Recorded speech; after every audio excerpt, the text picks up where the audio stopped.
चित देह में मैं मानकर इन बाह्य सुखों को भोगने की इच्छा ही बंधन है। अगर इस इच्छा का त्याग कर दे तो आत्मा का न कभी बंधन हुआ था, न है, न रहेगा। पूर्ण आनंद स्वरूप आत्मा है। इसीलिए बड़े बड़े महापुरुषों ने इस बात को कहा कि मनुष्य जन्म केवल आत्मानंद प्राप्ति के लिए मिला है और यहां संपूर्ण संसार हमें आत्मविमुख करने के लिए खड़ा है। छोटी सी छोटी वस्तु हमें बांध रही है, हमें अमुक चीज चाहिए, हमें अमुक भोग चाहिए, यही बंधन है। और ना चाहिए, ना चाहिए, कुछ नहीं चाहिए। इस शरीर का जो प्रारब्ध होगा उसके अनुसार होगा। मुझे कुछ नहीं चाहिए, मैं निर्विकार चैतन्य स्वतः सुख समुद्र हूं, मुझे कुछ नहीं। ये बात आ जाए तो आत्मानंद की तरफ बढ़ने लगे। लेकिन आत्मानंद की तरफ बढ़ना, ये विषयों का आकर्षण बाधा पहुंचा रहा है। एक एक चीज बांध रही है, जबकि हम निर्विकार हैं, अद्वितीय हैं, चैतन्य घन है, दूसरा कोई है ही नहीं। एको ब्रह्म द्वितीयो नास्ति, सो ब्रह्म अहम सोहम सोहम। एको ब्रह्म द्वितीयो नास्ति, जब द्वितीयो नास्ति तो एको वो सोहम वही है। जान गया, मुक्त हो गया। ये बंधन अनादि से है, आज से नहीं है। इसलिए साधक वही है जो गुरु चरणों का आश्रय लेकर बाह्य विषय भोगने की इच्छा का त्याग कर दे। पर ये बातें बनाना नहीं, जितने लोग बैठे हैं इतने में सब देख लो इच्छा में ही जी रहे। करोड़ों में इतने लोग सौभाग्यशाली हुए कि परम पावन भूमि श्री वृंदावन धाम में सत्संग के लिए आप समय दिए। अपने अमूल्य समय को गृह कार्य, नाना प्रकार के कार्यों से विरक्त करके आपने प्रातःकालीन वेला पर आपने समय दिया सत्संग के लिए। इतने सत्संगियों में हम प्रश्न करते हैं कि इच्छा के बिना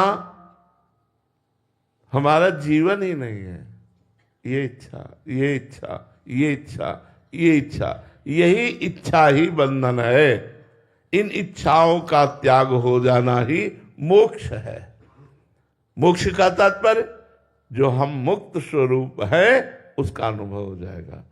ना आत्मा का कभी बंधन हुआ था, ना है, ना रहेगा। पर बिना गुरु आराधना के, बिना नाम जप के बुद्धि शुद्ध नहीं हो सकती। ये तीन गुणों का ऐसा लपेट है, रजोगुण, तमोगुण, सतोगुण का, कि इसी के प्रभाव से प्रभावित होकर वो जैसा गुण आता है वैसा ही स्वरूप प्रकाशित हो जाता है। अपने स्वरूप को भूलकर वो गुणों के स्वरूप में आसक्त हो जाता है। बिना त्रिगुणातीत हुए, बिना मायातीत हुए, बिना भोगातीत हुए हम अपने स्वरूप का अनुभव कैसे कर सकते हैं? इसलिए साधना, गुरु चरणों की साधना अत्यंत आवश्यक है। जब तक गुरु चरणों की आराधना नहीं होगी, उनके द्वारा बताए हुए साधन पथ पर नहीं चलेंगे, तब तक हम आत्मानंद को प्राप्त नहीं कर सकते। हम जगत के विषय, विषय के आकर्षण, जगत के संबंध, संबंध का मोह, ये बहुत कठिन है, बहुत कठिन है। आप लोग देख लीजिए, केवल बातें सुनना या करना एक सहज बात हो जाती है, प्रवचन कर लेना, लेकिन छोड़ना, हम जो बात कह रहे हैं उस पर ध्यान दीजिए। जगत के विषय और विषयों का आकर्षण और भोगने की इच्छा, ये बहुत कठिन है त्यागना। जगत के संबंध और संबंध का मोह और मोह जनित सुख, इसका त्यागना बहुत कठिन है। और जिसने इसको त्याग दिया वही मोक्ष स्वरूप में स्थित आत्म स्वरूप में स्थित हो गया। जो इसे नहीं त्याग पाया वही पुनरपि जननम पुनरपि मरणम पुनरपि जननी जठरे शयनम, यद्यपि वह अजन्मा है, यद्यपि निर्विकार है, फिर भी विकारों में आसक्त होने के कारण उस अजन्मा का जन्म होता है। उस मुक्त को बंधन स्वीकार करना पड़ता है और नाना प्रकार के कर्मों के फल को भोगना पड़ता है। जो कि निर्विकार है वो फल भोग कैसे, पर यही भ्रम है। इसी भ्रम को मिटाने के लिए गुरु चरणारविंद की आराधना होती है। अज्ञान तिमिरांधस्य ज्ञानांजन शलाकया चक्षुरुन्मीलितं येन तस्मै श्री गुरुवे नमः। जो अज्ञान रूपी अंधकार का नाश करके ज्ञान रूपी चक्षु खोल देते हैं, उन गुरुदेव की आराधना से प्राप्त ज्ञान के द्वारा हम आसक्तियों का नाश करें। छोटी छोटी वस्तु हमें बांधे हुए है, हर वस्तु में एक आसक्ति है, हर वस्तु में आसक्ति है। वो एक अपना प्रभाव दिखाती है कि जिस समय हम जो वस्तु लेते हैं हमारे चिंतन को घसीट लेती है। जिस समय हम जिस भोग को भोगते हैं उस समय हमारा मन उन भोग में घसीट जाता है, हमारा चिंतन घसीट जाता है। यही बंधन है। बंधन क्या है? निर्विकार का यही बंधन है, विकार युक्त हो जाना, भोगों की चाह हो जाना।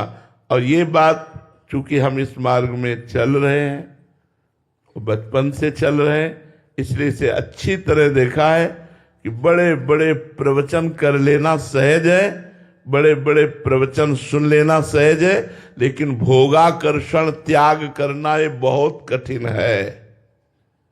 संबंध आकर्षण त्याग करना बहुत कठिन है। देह से लेकर देह संबंधियों तक, देह के भोगों तक, इन सब को काट के गुरु कृपा से रख दे, वो आत्मस्वरूप को प्राप्त हो जाता है। अपने आप से अपने आप का उद्धार हो जाता है। अपने आप से अपने आप का उद्धार, कोई किसी का उद्धार करता थोड़ी। उद्धार की बातें, उद्धार का रास्ता ये दिखाया जाता है, लेकिन उद्धार तो अपने आप से अपने आप का होगा। अगर आप अपना उद्धार न चाहें तो चाहे जितना बड़ा ज्ञानी महापुरुष मिल जाए, वो उपदेश ही तो करेगा, कृपा ही तो करेगा, लेकिन आप पात्रता ही नहीं स्वीकार कर रहे हैं तो वो सब ज्ञान उपदेश व्यर्थ चला जाएगा। तो आपकी बात समझ में आई ना? आत्मा पूर्ण है, उसे कोई जरूरत नहीं है, न वस्तु की, न व्यक्ति की, न स्थान की, न भोग की। वो स्वयं आनंद स्वरूप है, पर स्वयं के स्वरूप को भूलकर भोगों में आकर्षण। देखो, पहले मन भोगों का सुख हमारे सामने पेश करता है, हम बार बार मना करते हैं, फिर वो हमको जलाता है, फिर हमें विवश करके भोग भोगाता है, फिर जलाता है कि क्यों भोगा। क्या तमाशा है, मतलब क्या तमाशा है। पहले भोग की कामना जलाती है, फिर भोग का पश्चाताप जलाता है, फिर भोग की तृष्णा जलाती है कि और भोगे। क्या गजब की माया है। बार बार समझा रहे हैं दिमाग को, बार बार समझा रहे हैं मन को कि यार होश में, पर फिर वही अनंत जन्म बीते जा रहे हैं। ऐसा करते करते हरि जो मेरो मन हठ न तजे। हे हरि, ये मेरा मन बड़ा हठीला है, हठ नहीं तज रहा। और हमने मन में ममता कर ली, मन में आसक्ति कर ली, जो मन चाहे वही करना है। आज मन कहता है ये खाऊंगा, वही खाऊंगा। आज कहता है ये देखूंगा, वही देखूंगा। आज कहता है ये भोगूंगा, वही भोगूंगा। भोगने को मिल गया तो हर्ष, भोगने को ना मिला तो शोक। वो द्वंद्वों में फंसा रहता है और स्वरूप द्वंद्वातीत है। तो द्वंद्वातीत होना कौन चाहता है? सबसे बड़ी समस्या ये है कि मोक्ष चाहता कौन है? सब भोग चाहते हैं, सब पद चाहते हैं, मान प्रतिष्ठा चाहते हैं, संसार में यश कीर्ति चाहते हैं। कौन चाहता है मोक्ष प्राप्त करना? कोई बिरला। शास्त्रों साधकों में करोड़ों में कोई बिरला भगवत मार्ग में चलता है। उन चलने वालों में, शास्त्रों में कोई एक ऐसा होता है जो मोक्ष पथगामी होता है, नहीं तो मोक्ष पथ के साधन करते हुए वो भोग ही चाहता है, भोग की आस के पास में वो बंधा रहता है। ये आप देख लो, अंतःकरण में देख लो, तर्क करने की जरूरत नहीं। अंतःकरण में देख लो, आप कहीं न कहीं किसी वस्तु, व्यक्ति, स्थान में बंधे हैं, फंसे हैं, बस वही आपके आत्मस्वरूप में बाधक है। अगर ये गुरु कृपा से छूट जाए तो मुक्त हो गए। आत्मा न कभी बंधन को प्राप्त हुई थी, न बंधन को प्राप्त है, न कभी बंधन को प्राप्त होगी। ये भ्रम तभी मिटेगा जब गुरु चरणों की आराधना करके ज्ञान प्राप्त कर लिया जाए, नाम जप करके सुबुद्धि प्राप्त कर लिया जाए, परोपकार करके हृदय पवित्र कर लिया जाए, तब शुद्ध ज्ञान प्राप्त होता है। समझ में आई बात आपके? जी महाराज जी, आप पिछले 4-5 दिन से कोई वाणी जी लेके आते हैं, हम सब साधकों को कुछ देना चाहते हैं क्या महाराज जी? हाँ, उसमें बताना चाहते हैं कि इन गुणों से बचो।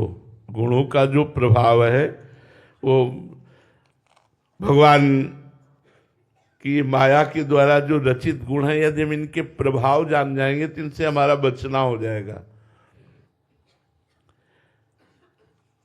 जो ये रजोगुण है, ये सबसे ज्यादा बांधता है। विक्षेप शक्ति रजसा क्रियात्मिका यतः प्रवृत्ति प्रसृता पुराणी रागादयोश्याः प्रभवन्ति नित्यम दुखादयो ये मनुष्यो विकारा। ये कर्म में प्रवृत्त करती है रजोगुण प्रवृत्ति, अधिक से अधिक ये करूं, ये करूं, ये करूं, ये करूं। लोभ का जागरण करके, धन का लोभ, सुख का लोभ, भोगों का लोभ जागरण करके अक्रिय को क्रियात्मक करती है। आत्मा अक्रिय है, अकर्ता को कर्ता भाव से युक्त कर देती है। अहंकार विमूढ़ आत्मा कर्ता हमिति मन्यते। विक्षेप शक्ति रजसः क्रियात्मिका, शांत नहीं बैठने देगी, क्रिया में लगाई रहेगी। ये रजोगुण का लक्षण है। यतः प्रवृत्ति ही प्रसृता पुराणी, पुराणी ये सनातन काल से जीव को बांधे हुए है रजोगुण। इससे राग उत्पन्न होता है, राग से दुख उत्पन्न होता है। इसके प्रधान लक्षण हैं। जब ये लक्षण आ जाए तो जान लेना रजोगुण यही मूल है सृष्टि का, इसी से सृष्टि उत्पन्न होती है। ब्रह्मा जी का जो मूल गुण है वो रजोगुण है। रजोगुण से ही संपूर्ण सृष्टि प्रकट हुई है। सृष्टि का लय तमोगुण से होता है, जो भगवान शंकर स्वीकार किए हुए हैं, और सृष्टि का पालन सतोगुण से होता है, जो भगवान श्री हरि स्वीकार किए हुए हैं। कामः क्रोधो लोभ दंभाद्य सूया अहंकारेर ईर्ष्यात्म सराद्यास्तु घोराहा। बड़ा गंदा कर देता है हृदय को रजोगुण। काम की उत्पत्ति करता है ये रजोगुण, काम की उत्पत्ति करता है। आज जो भोजन पर सुधार नहीं है, इसीलिए लोग कामी होते जा रहे हैं, क्रोधी होते जा रहे हैं, हिंसात्मक वृत्ति होती जा रही है। नाम जप में, भजन में, शांत स्वभाव में बिल्कुल विक्षेप पड़ता चला जा रहा है। जरा सा धक्का लग जाए, सामने वाले को गाली दे दे, चाहे वो महात्मा क्यों न हो। क्यों? क्योंकि उनके अंदर क्रोध आवेश। भोजन, ये जो आप बाजार की वस्तुएं पाते हैं बनी हुई, इनमें रजोगुण तमोगुण ही है, सतोगुण कहीं नहीं मिलेगा, चाहे जो आप खरीद लें। क्योंकि बनाने वाला, उसका विचार, उसकी पद्धति, उसकी पवित्रता, ये सब भोजन पर प्रभाव डालती है।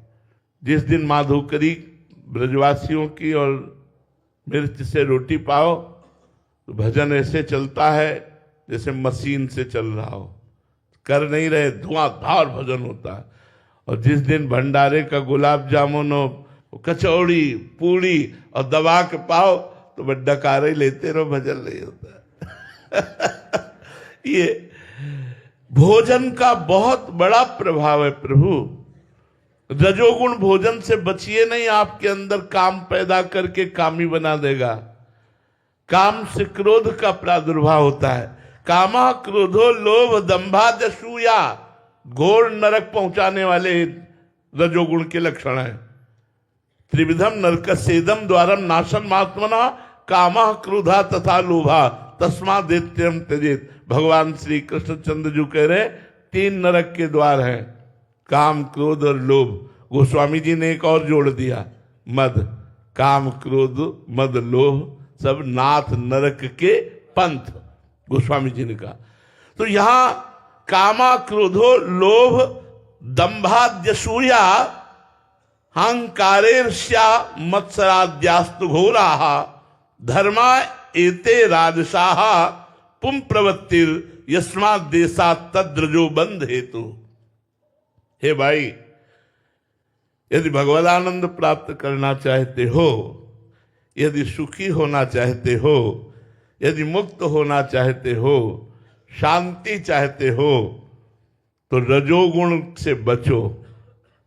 ये रजोगुण काम को उत्पन्न करता है, ये क्रोध को उत्पन्न करता है, ये लोभ को उत्पन्न करता है, ये दंभ दिखावापन को उत्पन्न करता है, ये असूया, दूसरों के गुणों में दोष ढूंढना, असूया कहते हैं। छिद्रावेशम, दूसरे के गुणों में दोष ढूंढना, ये अभिमान प्रकट करता है, ये ईर्ष्या प्रकट करता है, ये मत्सरता, मेरे से आगे बढ़ा जा रहा है, इस बात की जलन, ये घोर धर्म रजोगुण के हैं, जिसके कारण जीव बंधन को प्राप्त हुआ है। बंधन का मूल कारण रजोगुण है। जितने विकार हैं इनका मूल कारण रजोगुण है। और 3 गुणों का क्रम अंतःकरण में चलता रहता है। तो यदि हमको बचना है, भगवत मार्ग में चलना है, तो हमें भोजन सुधारना है, पेय पदार्थ सुधारने हैं। देखो, मांस, अंडा, मछली आदि जो भी है अन्य जीवों की हिंसा का भोजन है, ये तो राक्षसी भोजन है। ये तमोगुण से भी ऊपर बढ़कर है, ये राक्षसी भोजन है। तमोगुण में तो जैसे बासी अन्न है, कसैला है, ऐसे प्याज है, लहसुन है, ऐसे। लेकिन ये जो है तो राक्षसी भोजन है। तो हम आप लोगों से प्रार्थना करते हैं, मनुष्य जीवन मिला है, राक्षसी भोजन मत करो। आपको लगता है हम बलवान हो जाएंगे, शरीर स्वस्थ रहेगा, आप ऐसे भ्रम में मत रहिए, बड़ी आपके शरीर की दुर्दशा होगी। लिख लो, हमारी बात लिख लो, क्योंकि जो कर्म किया जाता है उसका फल होता है। उस जीव का गला काट करके तुम मांस खा रहे हो, भले तुमने नहीं काटा लेकिन खरीदा तो तुम भी तो उसी स्थिति पे आ गए। तुम दूसरों को भून करके खा रहे हो, तुम उस अंडे को खा रहे हो जिसमें जीवात्मा पल रही है, तुम्हारी दुर्गति हो जाएगी। अगर तुम दाल रोटी पाओगे, सब्जी पाओगे, फल पाओगे, सात्विक भाव से रहोगे और संयम नियम से रहोगे, तुम में बल रहेगा। यार, ये दूसरे जीवों का मांस खा करके या अंडा खा करके तुम बलवान बन सकते हो? कैसी बात करते हो? बिल्कुल नहीं। हमारी प्रार्थना है, अपने जन्म को संभालो, राक्षसी भोजन करके दुर्गति को प्राप्त न हो। दूसरी बात, अब आओ रजोगुणी भोजन में। जहां तक हो सके, जो सर्विसमैन हैं उन पर तो ज्यादा हम दबाव नहीं डाल सकते, जैसे जीवन यापन हो, लेकिन जिनको अपने घर में बनाने को मिलता है, तो आज हमारा मन कह रहा होटल की पाओ, तो मारो ना उस मन को यार। वो सब रजोगुणी भोजन तुम्हारे अंदर काम, क्रोध, ईर्ष्या, द्वेष, लोभ, दंभ, पाखंड, अहंकार, इसकी सृष्टि कर देगा। वो इसको बढ़ा देगा, जो नए संस्कार बनाकर तुम्हारी दुर्गति का कारण बनेगा। तो रजोगुण से काम, क्रोध, लोभ, दंभ, असूया, अभिमान, ईर्ष्या, मत्सर, ये दोष प्रकट होते हैं। अब इसका जो त्याग है, जब तक रजोगुण का त्याग नहीं होगा तब तक इन विकारों पर विजय प्राप्त नहीं करोगे। आप खाओ भोजन रजोगुणी और चाहो कि हम निष्कामी बने, नहीं बन पाओगे। चाहो कि हम अक्रोधी क्षमावान बने, आप नहीं बन पाओगे। आप चाहो कि हम दूसरों की निंदा ना करें, आप ऐसा जबरदस्ती आपकी जबान निंदा कराएगी और आपकी दुर्गति कराएगी। दूसरा त्याज्य गुण है तमोगुण। ये त्याज्य है, ग्राह्य है सतोगुण। तमोगुण का लक्षण ऐसा वृत्तिर नाम तमोगुणस्य शक्तिर्यया वस्तो भास्ते अन्यथा शैषा निदानम पुरुषस्य संस्कृतिर विक्षेप शक्ति प्रसरस्य हेतु। इसमें कुछ का कुछ प्रतीत होता है, उसको कुछ का कुछ नजर आएगा, उसको भक्ति, उसको भगवान का मार्ग, उसको सत्वार्ता, उसको सब ढोंग लगेगा।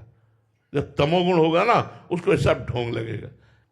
अशुभ अनर्भल संग जन विमुख तजो सब कोय, विमुख तजो सब कोय झूठ बोलत सच मानत, दोष करत निरसंक रंक कर संतन जानत, अभिमानी गर्विष्ठ लोभ मद मत अगाधा, दुष्ट परिहरो दूरी भजत भज श्री हरि राधा। ये दुष्ट लोग, जो तमोगुणी लोग होते हैं, विपरीत बुद्धि होती है इनकी। आप ठीक कह रहे हो, उनको विपरीत दिखाई दे रहा है। आप ठीक सोच कर रहे हो, उनको विपरीत चिंतन करवाना सबसे पहला तमोगुण का। और जन्म मरण रूपी संसार का आदि कारण ये तमोगुण है। तमोगुण से जो प्रवृत्त होता है, उसके ज्ञान को ये ढककर अज्ञान को प्रकाशित करता है। पहला है अज्ञानम, दूसरा है आलस्य। कल कर लिया जाएगा भजन, चलो कल वृंदावन चले, कल सत्संग कर ले, मतलब कल को टालना। तमोगुण का लक्षण होता है अच्छे कार्यों को टालना, अच्छे कार्यों को टालना, ऐसा कभी नहीं करना चाहिए। और सत्वगुण का क्या लक्षण है? काल करे सो आज कर, आज करे सो अब, अभी अभी अभी मैं करता, अभी से, आज से, अभी नहीं, कल आप कर दे, नहीं नहीं, अभी अभी अभी जाता हूं, अभी ये करता हूं, ये तात्पर्य होता। तत्काल उसमें क्रियान्वित हो जाना सतोगुण, और कल के लिए टाल देना। भजन कार्य को, सत्कार्य को, भगवत कार्य को, तीर्थयाटन को आगे के लिए टाल देना, और गलत कार्यों के लिए तत्पर हो जाना। प्रमाद स्थिति का मतलब होता है जो नहीं करना चाहिए वो करने में तत्पर हो जाना, और जो करना चाहिए उसे आगे के लिए टाल देना। तो आलस्य, अज्ञान, जड़ता, ये जो हम चर्चा कर रहे हैं बिल्कुल समझ में नहीं आएगी तमोगुणी पुरुष की। और बहुत नींद लेना। ऐसे ऐसे लोग हैं जो 10-10 बजे तक सोते हैं, 11-11 बजे तक सोते हैं, और अपने को धनी मानी मानते हैं, अपने को मानते हैं मैं बहुत ऐश्वर्यवान हूं, बहुत सुखी हूं, 10 बजे तक सोता हूं तो तुम्हारे पुण्य चल रहे हैं। जिस दिन पुण्य नष्ट हो जाएंगे ना, उस दिन भागे घूमोगे, तुम्हारे धनी मानी का सब होश खराब हो जाएगा। ये कर्म बड़ा प्रचंड है, वो दंड देने के लिए तैयार है। अरे ब्रह्म मुहूर्त में उठो और भगवान की आराधना करो। मनुष्य जीवन मिला है, 4 घंटे, 5 घंटे, 24 घंटे में कभी भी शयन कर लो, हम इस बात के लिए छूट देते हैं। लेकिन ब्रह्म मुहूर्त में, संध्या काल में शयन मत करो। संध्या काल में भगवान की आराधना में लो। अगर कहीं सर्विस में हो तो भी 5 मिनट के लिए, जब भगवान सूर्यास्ताचल को जा रहे, तो भगवान का स्मरण करते हुए अपनी सर्विस में तैनात रहो। वो संध्या काल, उस समय का किया हुआ स्मरण आपकी आयु को बढ़ाएगा, आपकी लक्ष्मी को बढ़ाएगा, आपको शांति प्रदान करेगा। आज प्रातःकालीन ब्रह्म मुहूर्त में ही लोग सोते हैं, पूरी रात विलासिता में व्यतीत करते, संसारिकता में, और 2 बजे से सो गए और 8, 10, 11, 12 बजे तक। क्या व्यर्थ जिंदगी, क्या व्यर्थ। और इसी पर लोग अपने को वीआईपी समझ रहे हैं। एक चीटा राजस्व यज्ञ में एक दाने को 3 टांग थी, एक टांग टूटी थी, बड़ी मुसीबत से ले जा रहा था। अर्जुन जी की दृष्टि पड़ी, अर्जुन जी ने कहा प्रभु इस चीटे पर भी कभी कृपा करो, ये देखो कितने कष्ट से दाना है। बोले 14 बार इंद्र बन चुका है, 14 बार इंद्र बना हुआ चीटा बना, एक दाना घसीट रहा है। महाराज नहुस इंद्र पद से डायरेक्ट अजगर की योनि को प्राप्त हुए।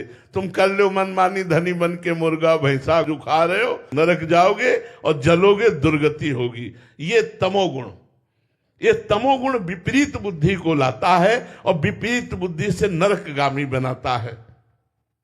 मूढ़ता, आलस्य, प्रमाद, जड़ता, निद्रा, ये तमोगुण के लक्षण है। जिसके अंदर तमोगुण रहेगा वो सत् कार्य नहीं कर सकता। तो रजोगुण, तमोगुण, इन दोनों का त्याग करो। बासी भोजन, गर्मा गर्म भोजन, बहुत तीखा भोजन, ये सब त्याग करो। तो प्याज, लहसुन, ये सब तमोगुण प्रकट करता है। अब जो अपने काम की बात है, सतोगुण, इसको स्वीकार करो। कांटे से कांटा निकाल दिया जाता है जैसे, तो सतोगुण से रजोगुण तमोगुण का त्याग करके भगवत आराधना करके सतोगुण का भी त्याग करके गुणातीत हुआ जा सकता है। सत्वम विशुद्धम जलवत तथापि ताभ्याम मिलित्वा शरणाय कल्पते यत्रात्म बिंबः प्रतिबिंबतः सन प्रकाश यर्त्यर्क इवाखिलम जडम। जब सतोगुण होता है तो हृदय जल के समान निर्मल शांत एकदम होता है। सतोगुण में एकदम शांत मन होता है। अगर कहीं रजोगुण से मिल जाए तो कभी शांति, कभी भोग इच्छा, कभी शांति, कभी भोग इच्छा। लेकिन अगर रजोगुण और तमोगुण रहित सतोगुण है तो उसमें अमानित्व आएगा, मान रहित हो जाना। मान अच्छा नहीं रहेगा। मान ये देहाभिमान को पुष्ट करता है, इसलिए मान अच्छा नहीं लगेगा। और उसके अंदर ब्रह्मचर्य, सत्य, झूठ ना बोलना, दूसरों का उपकार करना, ये सत्वगुण के लक्षण उसके अंदर आने लगते हैं। नियमों से चलना और प्रबल श्रद्धा, संतों में, भगवान में, भक्तों में श्रद्धा, भगवान में विशुद्ध भक्ति, मैं संसार से मुक्त हो जाऊं, ऐसी मुमुक्षुता, संपूर्ण दैवी संपदा, जो दुर्लभ वस्तु है, संपूर्ण दैवी संपदा, असत का त्याग, ये सतोगुण से। और त्रिगुणातीत, जब सतोगुण का भी लय हो जाता है, जिसे शुद्ध भगवत स्वरूप कहते हैं, अखंड प्रसन्नता, विशुद्ध सत्वस्य गुणा प्रसादा स्वात्मानुभूति परमा प्रशांति। आहा, ये बड़ी दुर्लभ बात है। सतोगुण ही दुर्लभ है, रजोगुण तमोगुण में विचरण करते रहते। यदि सतोगुण आ जाए और सतोगुण की साधना बन जाए तो गुणातीत हो जाए, क्योंकि उसके ऊपर जब गुणातीत हो जाता है, विशुद्ध भाव विराजमान रहता, तो उस समय के लक्षण क्या होते? बोले विशुद्ध सत्वस्य गुणा प्रसादा, अखंड प्रसन्नता। यही तो हम चाहते हैं कि हर समय खुश रहे। देखो, विशुद्ध में जब त्रिगुणातीत होता है, उसमें प्रसन्नता, आत्मस्वरूप का बोध, आत्मस्वरूप का बोध, परम शांति, पूर्ण तृप्ति, अत्यंतिक आनंद, परमात्मा में स्थिति, यह है त्रिगुणातीत पुरुष के लक्षण। तो हमें चाहिए कि ये जो बोतलों में पेय पदार्थ है, ये जो बाजारों का भोज्य पदार्थ है, अगर आप बचने की कोशिश करें तो आपका सतोगुण सुरक्षित रहेगा।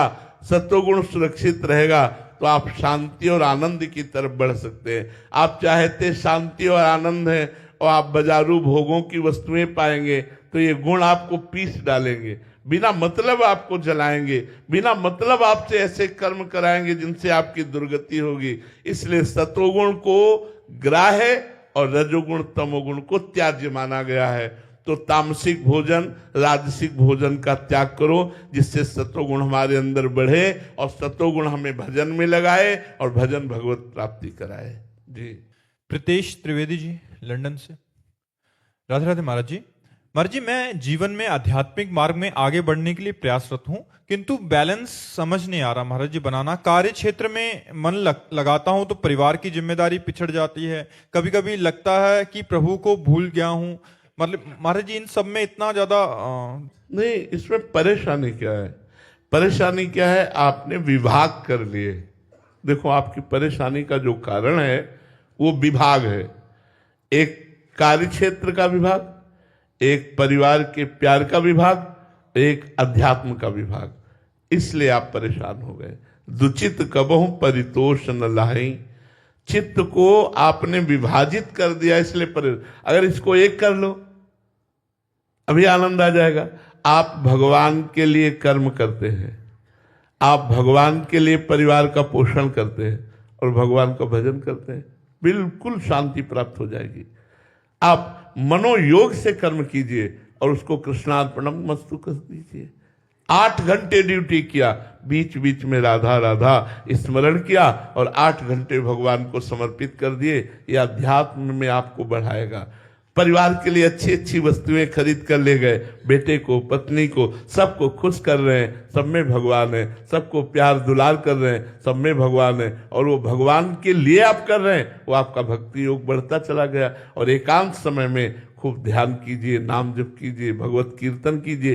तो एक विभाग कर लीजिए, संपूर्ण सृष्टि भगवान की है, जो कर्म है वो भगवान के लिए है, जो परिवार है वो भगवान के लिए। नाथ सकल संपदा तुम्हारी, मैं सेवक समेत सुतनारी। तो फिर परेशानी क्या है? कोई परेशानी नहीं। अब बताइए क्या परेशानी? गुरुजी, जैसा आपने बताया हुआ है, वो 8 घंटे कार्य करने के बाद वो समर्पित करता हूँ भगवान को। वो उस समय लगता है जैसे भगवान को तो भूल ही गया, कार्य ही समर्पण कर रहा हूं, लेकिन भगवान की तो याद नहीं की। अच्छा, हम आपको बंबई भेजते हैं और अपने लिए कहते हैं कि अमुक चीज लाओ, बंबई में मिलती है, तो आपके दिमाग में वो चीज रहेगी और बंबई की यात्रा रहेगी? नहीं रहेगी। बंबई की यात्रा और वो चीज जो हमने मंगाई है, लेकिन मूल में इसके ऊपर क्या है? महाराज ने मंगाई है। वो ध्यान विस्मृत नहीं होगा और वो ध्यान भी नहीं करोगे, लेकिन ध्यान में आपके रहेगा बंबई का मार्ग और वो वस्तु, लेकिन उसके ऊपर मूल में क्या है? महाराज ने मंगाई। आप खुशी खुशी जाओगे, बंबई से वो वस्तु लाओगे और जब ला के दोगे कुछ याद नहीं रहेगा। और आपसे पूछा जाए कि आपने भजन साधन वृंदावन धाम छोड़कर आप बंबई गए और वस्तु लाए, आपको कैसा लगा? आप कहोगे छाती हमारी ठंडी हो गई, क्योंकि आज हमने गुरु आज्ञा का पालन किया। बस इस बात में रहो कि संत आज्ञा, शास्त्र आज्ञा, भगवत आज्ञा का मैं पालन कर रहा हूं, क्योंकि 8 घंटे कर्म करके परिवार का पोषण कर रहा हूं। परिवार भगवत स्वरूप है और बीच बीच में भगवान का स्मरण कर रहा हूं। तो स्मरण ना होते हुए भी स्मरण है, क्योंकि मैं भगवत अर्थ कर्म कर रहा हूं, भगवान की आज्ञा का पालन कर रहा हूं। इसलिए ऐसे विचारवान बनो जिससे अशांति ना आने पावे और हृदय शांत होकर अध्यात्मवान बने। ये सब अध्यात्म के अंतर्गत आ जाएगा। अध्यात्म का मतलब केवल लंगोटी लगा करके बाहर बैठे रहना नहीं है। अध्यात्म का मतलब है कर्मयोग युक्त होकर के कर्म फल की आकांक्षा ना करते हुए भगवत स्मरण परायण रहना। आप सच्ची बात समझ लो। कर्म जो, अगर क्या जनक जी से बढ़कर कोई ज्ञानी है? पर वो राजा है, पूरा राजकाज परिवार संभाल रहे कि नहीं संभाल रहे। सुखदेव जी से बढ़कर कोई त्यागी है?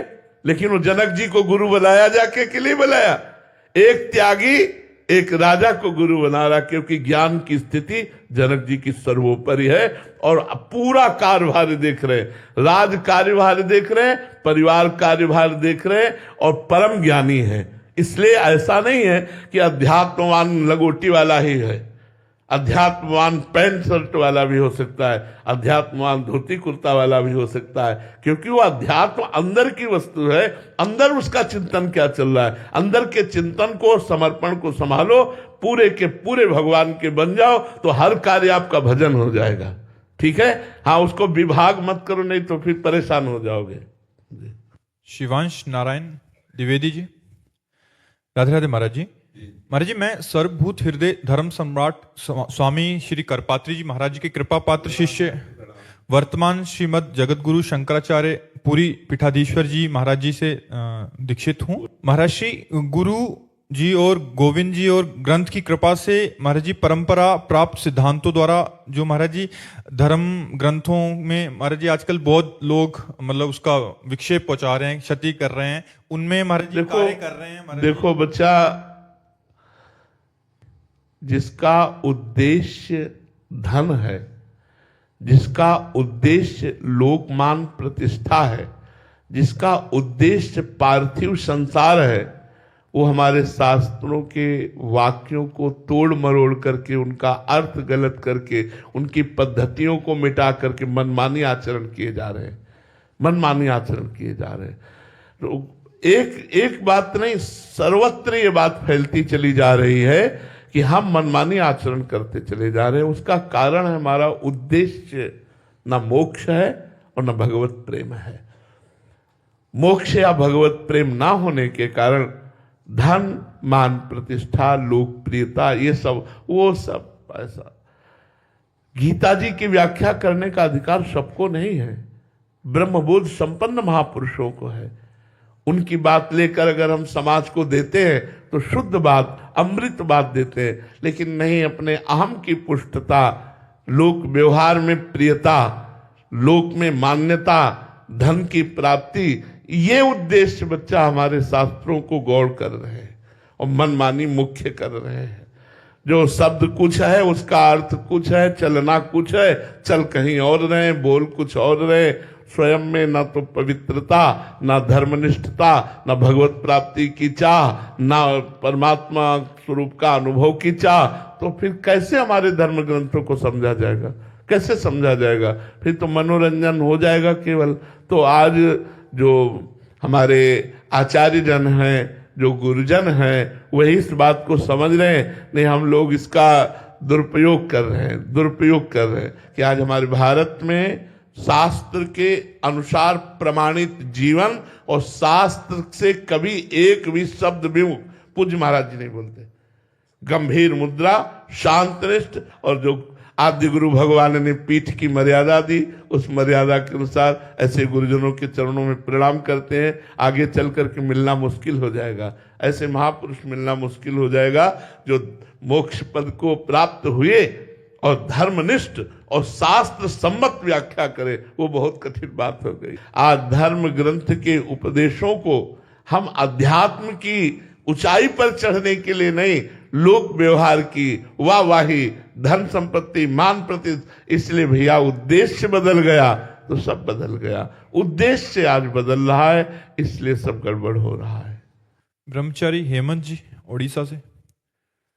राधे राधे महाराज जी। महाराज जी, मैं अद्वैत वेदांत का छात्र हूं। पिछले 3 वर्षों से आपको सुन रहा हूं। मेरे हृदय आपके प्रति अति आसक्त है, किंतु मेरी बुद्धि अद्वैत भक्ति मतलब ज्ञान मार्ग में लगी हुई है। महाराज जी, ऐसे में मार्गदर्शन करें। तो समस्या कुछ नहीं है, सबका निर्णय आखिरी अद्वैत ही है। द्वैत में भय है। अब देखना, हम एक दोहा कह रहे हैं, ब्रह्म नहीं, माया नहीं, नहीं जीव नहीं काल, अपनी हो सुदिना रही, एक रहो नंदलाल। अद्वैती आ गया कि नहीं? उधो मन न भय 10-20, एक हु तो सो गयो श्याम पे, को आराधे ईस। उधो मन न भय 10-20, एक भगवान में जाकर लीन हो गया। तो कान भय प्राण में, प्राण भय कान में, ही में ना जान परे, कान है कि प्राण है। ये अद्वैती प्रेम में भी अद्वैती, प्रेम गली अति साक्रिता में दोनों समाये। और बच्चा, ज्ञान में एक अद्वैती स्थिति है कि मैं वही ब्रह्म हूं। अब इसमें बहुत कठिनता है। पानी पी रहे हैं लेकिन नहीं पी रहे, संसार की क्रियाएं हो रही लेकिन नहीं करता नहीं है, भोग रहे हैं भोगता नहीं है, कर्म कर रहे हैं करता नहीं है। ये कला बिना गुरु कृपा की आएगी नहीं। बिना अंदर ये कला है, बंधन से मुक्त हो ही नहीं सकते। इसीलिए हमें लगता है सर्वश्रेष्ठ मार्ग भगवान की भक्ति है। भक्ति के द्वारा जो ज्ञान प्राप्त होता है बहुत जोर का होता है, इसमें भगवान का सहारा होता है।